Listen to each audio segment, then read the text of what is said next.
Sa bawat sugat na iniwan ng kahapon, unti-unti kong natutunang pakinggan ang puso ko. Nagmahal ako ng buong puso at walang alinlangan, ngunit may mga pangakong hindi rin pala nagtagal.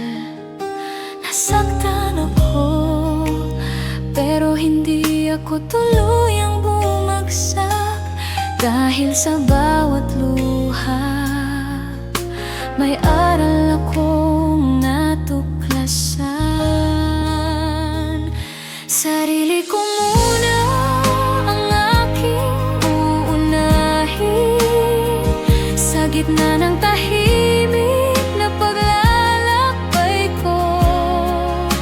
Unti-unti kong iniwan ang sakit ng nakaraan, at natutong mahalin ang sarili kong tunay. Sa malayong lugar, natagpuan ko ang lakas na matagal ko nang hinahanap sa aking puso. Nakipagsapalaran ako, bitbit ang mga pangarap, at nagtrabaho sa malayong lugar upang mapag-isa. Sa bawat araw na mag-isa kong hinarap, mas nakilala ko kung sino talaga ako. Hindi pala kailangan ng ibang tao para maramdaman kong buo at sapat ako.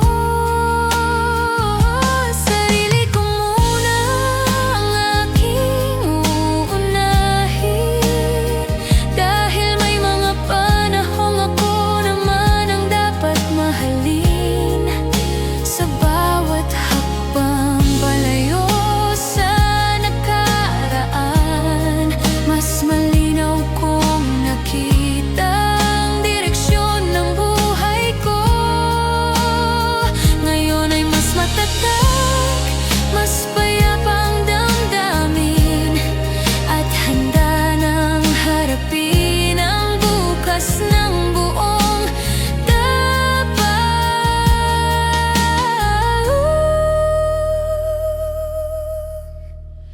Hindi ito paglayo sa pag-ibig, kundi paglapit sa sarili kong tunay na halaga.